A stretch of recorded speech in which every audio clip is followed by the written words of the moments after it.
ہمارے پیغمبر نے فرمایا فعلیہ بالصوم، وہ کثرت سے روزے رکھے، 2-4 روزے نہیں، 2-4 روزوں سے خواہش کم ہونے کے بجائے بڑھے گی، اعلیٰ ضرر کے لیے آتا ہے، اتنی کثرت سے اتنے کنٹینیو روزے رکھے کہ اس کی خواہش کم ہو جائے۔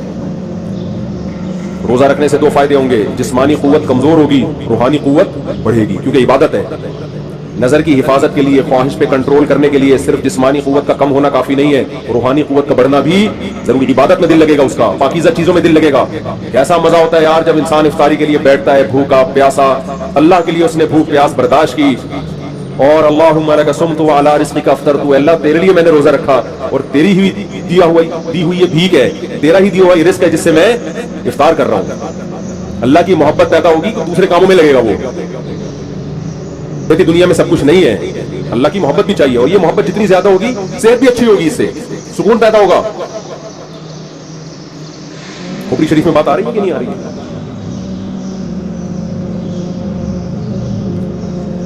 تو بات کیا چل رہی تھی، پتہ نہیں کہاں سے کہاں نکل گئی۔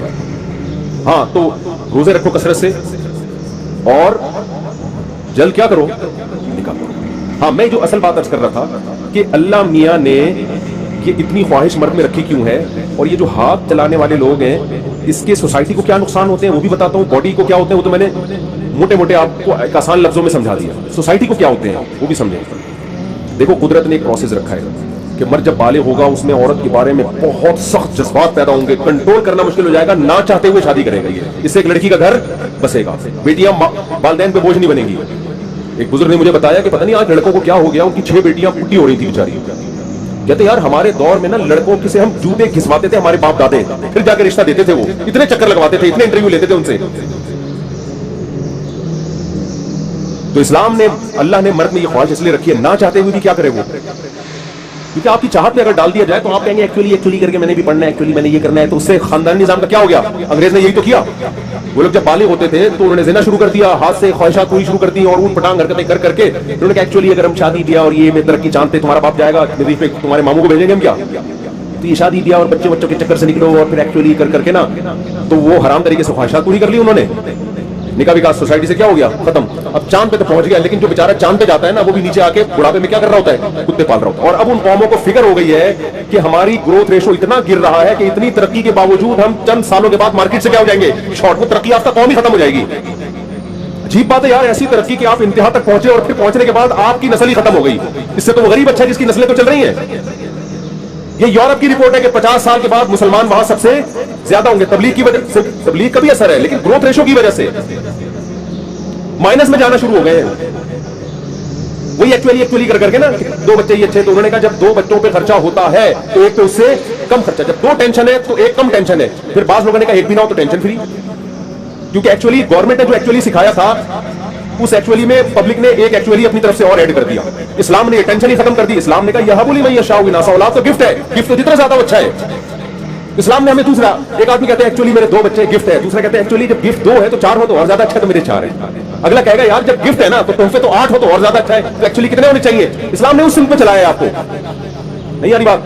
اور وہ جو کمنٹس میں نے بتایا تھا نا، صاحب نے میرے اس طرح کے بیانات پہ کمنٹس کیے ہوئے تھے کہ ابے یہ مولوی لوگوں کو الو بنا رہا ہے، عورت کو چاہیے ایکچولی وہ آفیسر بنے اور پھر بڑھاپے میں نے کہا تھا نا پھر میاں ہے نہیں کتے پالے گی، تو میں نے کہا تھا کہ بڑھاپے میں، اس نے کہا کہ بھائی ٹھیک ہے بڑھاپے میں کوئی بھی نہیں ہے تو 2 ملازم رکھ لے، پیسہ اتنا کمائے اتنی اچھی پینشن ملے کہ اس سے کیا رکھ لے خدمت کے لیے 2 ملازم۔ یہ دماغ دیکھو کدھر جا رہا ہے۔ وہ ملازم تمہیں وہ محبت دے گا جو پوتے نواسے اولاد اپنی ماں کو محبت دیتے ہیں، جو شوہر اپنی بیوی کو محبت دیتا ہے۔ بڑھاپے میں میاں بیوی کے درمیان صرف محبت ہی ہوتی ہے حقیقت میں، اس سے پہلے تو مستیاں ہوتی ہیں۔ صحیح جو میچور محبت ہوتی ہے نا وہ بڑھاپے میں ہوتی ہے، یہ ہم نے بڑوں سے سنا ہے۔ اور پھر جو اولاد دیتی ہے، اور اگر فرض کر لو کہ چلو ٹھیک ہے جی یہ 2 ملازم آپ کو وہی محبت دیں گے جو دادیوں نانیوں کو ملتی ہے محبت، یہ ملازم بڑھاپے میں کیا رکھیں گے پھر؟ ابے نہیں آ رہی بات سمجھ میں؟ یہ بھی کیا ملازم رکھیں گے؟ اگر یہ اتنے مالدار ہوتے تو تمہاری جاب کیوں کر رہے ہوتے؟ یہ آپ قوم کو وہ حل دینا جو سب کے لیے ہو۔ 4 عورتیں جو کوئی مینیجر بن گئی، کوئی بہت بڑی تاجر بن گئی، ان کو تو آپ نے بڑھاپے میں کہہ دیا، وہ کیا رکھیں گی؟ ملازم۔ اور جو ملازم پیشہ لوگ تو زیادہ ہوتے ہیں ہر سوسائٹی میں، وہ ملازم کیا رکھیں گے؟ وہی مثال ہے نا، ایک خراب عورت تھی کسی بندے سے کہنے لگی کہ مجھے لے کے بھاگ جاؤ، تو وہ بندہ میرے پاس آیا کہنے لگا میں نے اس کو کہا کہ مجھے کون لے کے بھاگے گا اگر میں تجھے لے کے بھاگوں گا؟ میں تجھے اگر ٹھکانہ دوں گا تو مجھے ٹھکانہ کون دے گا؟ ये हल सिखाया जा रहा है कि जी लैंडलॉर्ड किस्म की जो लेडीज हैं वो बुढ़ापे में जॉब करें, पैसा कमाएं, बुढ़ापे में क्या रखें, मुलाजिम रखें। तो मुलाजिम बुढ़ापे में क्या रखेगा मेरे भाई? वो तो ओल्ड हाउस में गवर्नमेंट के पैसों पे पल रहा होगा और एप्लीकेशन के लिए में तन्हाई दूर करने के लिए क्या बुला रहा होगा, बंदा रेंट पे। तो वही बात है, उस सोसाइटी को जिसने देखा है वो इस सोसाइटी में हमारी औरतों को देखे, बूढ़ी औरतों को, दादियों को, नानियों को। खुदा की कसम ऐसी, हाँ कुछ घरों में जुल्म भी है, नाइंसाफी भी है, लेकिन उनका रेशो क्या है, कम है। जहां भी खानदानी निजाम मजबूत होगा वहां मोहब्बतें होंगी। कहीं कहीं लड़ाइयां भी होती हैं और अक्सर तो लड़ाइयों की वजह भी मोहब्बत ही होती है। उसने मुझे पूछा क्यों नहीं, उसने मुझे ईद पे बुलाया क्यों नहीं, मोहब्बत थी तो लड़ेगा ना वो। गोरों के यहाँ तो है ही नहीं कि मुझे पूछा क्यों नहीं, तो मेरा क्या लगता है मैं तुझे पूछूं। एक ही लड़ाई हो रही है गर्लफ्रेंड बॉयफ्रेंड में, वो भी खत्म हो गई क्योंकि जब दोनों का अपना अपना खर्चा हो रहा है, लड़ने के लिए बचा ही कुछ नहीं है यार तुम्हारे पास। खामोशी बहुत है वहां, सब चुपचाप जा रहे हैं, हमारे यहाँ शोर शराबा है। तो ये नेगेटिव चीजें, शोर शराबा होना नहीं चाहिए, लेकिन शोर के लिए हमारे पास चीजें भी बहुत है। तो इसलिए जो असल बात में लेके चला था ना, इन तत्तकुल्लाह यजअल लकुम, हाँ मैं ये कर रहा था कि अल्लाह मियां ने ये इतने ज्यादा जज्बात रखे क्यों हैं, और फिर हर तरह की पाबंदी क्यों लगा दी कि हाथ मत की तरफ भी मत जाओ, जिना की तरफ भी मत जाओ। अल्लाह ये चाहते हैं कि ये शादी ब्याह और ग्रोथ रेशो तुम्हारे हाथ में ना रहे, ये किसके हाथ में रहे, ये मेरे हाथ में रहे। मैं जितने बच्चे पैदा करना चाहूंगा उतने होंगे। तुम ना चाहते हुए भी औरत की तलाश करो और फिर तुम्हारा ना चाहते हुए भी उससे मिलाप हो, और फिर नस्ल मेरी मर्जी से बढ़ेगी जितने मैं चाहता हूं, ताकि एक्चुअली करके जो दुनिया के माहिरीन लोगों ने ग्रोथ रेशो खतरनाक हद तक गिरा दिया है ना दखल अंदाजी करके, ये तबाही दुनिया में ना फैले। कुछ चीजें कुदरत ने हमारे हाथ में नहीं रखी है, अगर हम अपने हाथ में लेंगे तो सिस्टम क्या हो जाएगा, तबाह हो जाएगा। मैं बार बार ये बात कहता हूं, इंसान के लिए सारी कायनात मुसख्खर है। इंसान को ये हक है कि जानवरों की नस्लों को कंट्रोल करे। इंसान की नस्ल को कंट्रोल करने के लिए कि कितने बच्चे पैदा होंगे कितने नहीं होंगे, ये इंसान से ऊपर की कोई जात होनी चाहिए जो खुदा है। इंसान को इंसान पर इतना हक नहीं है कि वो इंसानों को आने से रोक दे। नहीं यारी बात, क्योंकि हमें जितना इस दुनिया में रहने का हक है उतना ही हमारे बाद वाली नस्लों को भी हक है। उसको हक नहीं है कि वो हमें रोकें, ना हम उनको रोकें। तो ये नजरिया जो है ना, ये जो ग्रोथ कंट्रोल ये सब उन लोग हैं जो मुल्हिद लोग हैं, जो मजहब को खुदा को वो कहते हैं जब हम इत्तेफाक से पैदा हुए हैं तो फिर जो मर्जी करो बैठ के। हम कहते हैं पैदा ही नहीं हो तो पैदा किया भाई किसी ने, उससे पूछेंगे हम कि क्या रिस्क के दरवाजे खत्म हो रहे हैं, क्या रिस्क वसाइल खत्म हो रहे हैं, तो फिर हम कंट्रोल करें। वो कहते हैं ये तुम्हारा हेडिक नहीं है, वो अल्लाह में कहते हैं तुम्हारा हेडिक नहीं है, ये मेरा मसला है। तो खोपड़ी बहुत अहम अल्लाह की तरफ से। कभी कभार मैं ये खोपड़ी इस्तेमाल करता हूं ना, मैं सोसाइटी के अगेंस्ट जाता हूं, मुझे ऐसा लगता है ऐसा तो नहीं सबकी खोपड़ी ठीक हो, मेरी खराब हो गई हो कहीं। हर आदमी मुखालफत कर रहा है, हर आदमी मुखालफत कर रहे हैं, दीनदार मुखालफत कर रहे हैं। यार बोल सब किस तरह की बातें कर रहे हैं। मुझे पागल वाला लतीफा बहुत याद आता है। कभी कभार सोचता हूँ यार हम भी कंप्रोमाइज कर लें। कभी एक मेरा बयान बहुत अरसे से सुन रहे हैं, एक साहब, एक बच्ची बालिग हुई, उसकी कहीं शादी हो रही है, तो मुझे आके कहने लगा यार इस कम उम्र में क्यों शादी कर रहे हैं। मैंने कहा यार कम से कम आप हमारा 10 साल से बयान सुन रहे हो, आपका दिमाग नहीं बना तो फिर किसका बनेगा दिमाग यार। कितनी मिसालें सामने आ गई, फला की इस उम्र में निकाह हुआ, कितनी कामयाब लाइफ, फला का निकाह हुआ, आप भी ये बात कर रहे हो। तो मुझे कभी कभार लगता है शायद मेरी खोपड़ी क्या हो गई है, आउट हो गई है। मैं बार बार कहता हूं कम उम्री में हर एक के हवाले नहीं की जाएगी, देखा जाएगा कि वो इस काबिल भी है कि इसको संभाल सके। सुन रहे हैं बात, अभी उसको देखा भी जाएगा। हाँ अगर वो उसके जोड़ का नहीं है तो फिर तो मेरे भाई 40 साल में भी ना करो ना। कम उम्र बच्ची की शादी जो बालिग हुई हो उसकी तो और ज्यादा सोच समझ के करनी चाहिए कि ऐसा ना हो ससुराल जालिम निकले और उसके नौ उम्र होने का नाजायज फायदा उठाए, ये ना हो, या उस पर उसकी काम से ज्यादा बोझ, उसकी ताकत से ज्यादा बोझ डाल दे।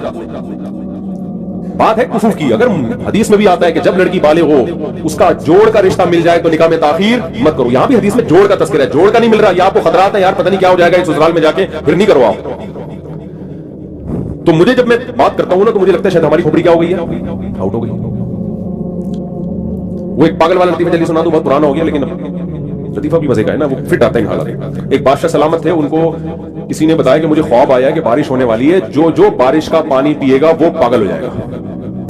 बादशाह ने वजीर को बुलाया, अबे भाई ये तो सारे पागल हो जाएंगे, बारिश तो पूरे मुल्क में बरसेगी, कौन बचेगा यार, और वही पानी कुओं में जाएगा, वही दरियाओं में जाएगा, तो जो जो पिएगा पागल हो जाएगा, हम क्या करें। बादशाह वजीर ने बोला कि यार हमारी 30-40 साल की उम्र रह गई है, जो भी एक एवरेज होती है, तो हम एक इतना बड़ा डैम हम दोनों अपने लिए बना लेते हैं, ठीक है, हम सारी जिंदगी उससे पीते रहेंगे, बाकी आवाम को होने तो पागल। बारिश हुई, बादशाह वजीर ने छप्पड़ में डैम बना लिया, ये दोनों उससे पानी भर भर के लाते पीते, कौम ने वही पानी पिया, सारे क्या हो गए, पागल। जब सारे पागल हो गए तो वो तो सारे एक जैसे हो गए। उनको पागल कौन लगने लगा, बादशाह सलामत। उनको कौन पागल लगने लगा, बादशाह सलामत और वजीर। तो उन्होंने जुलूस निकाला बादशाह और वजीर के खिलाफ। कि ये दोनों पागल है, इनको क्या करो। जैसे एक आदमी उल्टा खड़ा हो जाए ना तो सारी दुनिया उसको क्या लगती है, उल्टी। उसने कहा इनके खिलाफ जुलूस निकालो। अब बादशाह की हुकूमत के लाले पड़ गए, यार सारी कौम जुलूस निकाल रही है, बादशाह वजीर पागल है, इनको बाहर निकालो, दूसरा लेकर आओ, हम में से कोई लेकर आओ। बादशाह टेंशन में आया, उसने बोला यार ये तो लेने के देने पड़ गए, अब क्या करें। वजीर ने बोला हमारे पास एक ही ऑप्शन है, दो दो घूंट हम भी पी लेते हैं। तो सोसाइटी से जो मुखालफत हो रही है ना, मुझे कभी कभार फसफसा आता है कि यार तारिक साहब दो घूंट तुम भी पी लो। वही बातें शुरू कर दो जो पब्लिक कर रही है, एक्चुअली करके ना, एजुकेशन एक्चुअली कोई बात नहीं है, सक्सेस जो है ना वो असल में स्ट्रगल से आती है, और फिर पढ़ो और फिर एजुकेशन, आपकी सोसाइटी तरक्की करे, हमने चांद पे जाने, क्या बच्चे पैदा और शादियां वादियां, ये क्या है यार, एजुकेशन फोकस करो।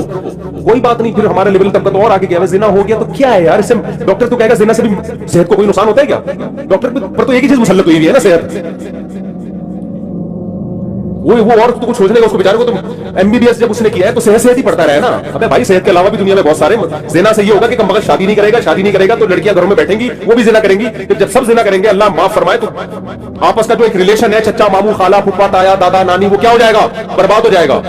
जब वो बर्बाद होगा तो फिर क्या होगा, खुदकुशियां होंगी, डिप्रेशन में जाएंगे लोग। तो उसका हल कहते हैं नफसियाती डॉक्टर हम पैदा करेंगे। तो खुदकुशियों से क्या करेंगे, किसी का बाप भी नहीं बचा सकता खुदकुशियों से। ये नफसियाती डॉक्टर तो यूरोप अमेरिका में पढ़कर आते हैं, वहां खुदकुशियां नहीं रोक सके, हमारे यहाँ क्या रोकेंगे। किसी मौलवी को देखा खुदकुशी करते हुए आपने कभी, क्योंकि एक्चुअली नहीं है उसके पास, तो सीधा सीधा शरीयत को फॉलो कर रहा होता है। हालांकि हम जैसे मौलवी हैं जो पूरे इस्लाम को फॉलो भी नहीं कर रहे, अल्लाह माफ फरमाए, हम तो कौन सा तो बहुत बड़े परहेजगार हैं, टूटे फूटे एक अल्लाह ने लेबल लगा दिया है, वो इतना खुश है, तो पूरे इस्लाम को जो बुजुर्गान दीन है, उलिया कराम है, उनकी तो खुशी का आलम हम नहीं छोड़ सकते। तो भाई ये आपकी डिप्रेशन, आपकी स्ट्रेस और ये सारी चीजें दूर होंगी नेचर को फॉलो करके, और नेचर का रास्ता डॉक्टर नहीं बताएगा, कौन बताएगा, इस्लाम बताएगा। इस्लाम बताएगा आपको, खुदा बताएगा। फितरत अल्लाह फतरन नास अलैहा, अल्लाह कहते हैं ये जो इस्लाम है ना, ये लोगों की वो नेचर है, फितरत है जिस पर मैंने इंसान को पैदा किया। इसी इस्लाम पे चलोगे तो नेचर पे चलोगे, इस्लाम से हट गए तो नेचर से हट गए तुम। तो बिड़ा लो खोपड़ी शरीफ में ये बातें हैं, ठीक है ना, अल्लाह समझ अता फरमाए। तो मजबूर होगे हाथ वगैरह और ये सब चीजें से परहेज करोगे तो जज्बात भड़केंगे, डिप्रेशन में जाओगे। तो मेरे भाई उस डिप्रेशन के इलाज के लिए नफसियाती डॉक्टर के पास मत जाओ, लड़कियों के अब्बा के पास जाओ। पाओ पकड़ो यार, हम डिप्रेशन में जा रहे हैं, हम गलत रास्ता इख्तियार नहीं करना चाहते। फिर वो कहेगा तेरी आमदन नहीं है तो फिर जॉब तलाश करो, फिर पढ़ाई में दिल लगाओ यार, कुछ बन जाए ताकि हमें ढंग का रिश्ता मिल जाए, फिर उसको फोकस करो। क्योंकि नबी ने फरमाया जो निकाह की कोशिश करता है अल्लाह ने उसकी मदद अपने जिम्मे लाजिम कर दी है। होता ये कि ना पढ़ाई में तवज्जो है, शादियों वाले बयान सुने हुए, फिर जब लड़कियों के अब्बा गली में कुत्ते छोड़ देते हैं, भगाते हैं, इसको गली में भी ना घुसने दो, फिर मुझे फोन करते हैं कि मुफ्ती साहब आप शादियों पे बयान करते हो, हमें तो कोई रिश्ता ही नहीं दे रहा। तो अबे मैं शादियों पे बयान के साथ ये भी तो करता हूँ कि अपने आप को इस काबिल बना दो ताकि लोग तुम्हें रिश्ते दे। इस जमाने में लड़के मार्केट से शॉर्ट हैं, आप कुछ बन गए ना, रिश्ते आपके पीछे भागेंगे। लड़की के अब्बा को आपकी जरूरत आपसे भी ज्यादा है, वो खुद आपके पीछे आएगा, कुछ बन जाओ आप। और अगर आप इस चक्कर में लगे रहे ना, ये अपने आप को स्ट्रेस खत्म करने के लिए आड़े तिरछे तरीके आपने इख्तियार कर लिए, तो इसका कोई फायदा नहीं। और फिर जितनी आपकी आमदन है, भाई गरीब लड़कियों की तरफ जाओ ना, आमदन कम है तो किसके पास जाओ, उस बाप के पास जाओ जिसकी आमदन आपसे भी कम है, ऐसे भी तो है ना। तो अल्लाह हिदायत है, अब क्या कह सकते हैं। पानी नहीं इंशाल्लाह मैं नहीं पीऊंगा। मैंने कहा कि यार बादशाहत उसकी चली गई, पागल बन गया, तो इससे बेहतर था अकलमंद रहता, किसी जंगल में गुजारा कर लेता। तो मेरे भाई हमने कुरान पढ़ा है अल्हम्दुलिल्लाह, हदीस पढ़ी है, फिक़ह पढ़ा है, वो फिक़ह जो कुरान और हदीस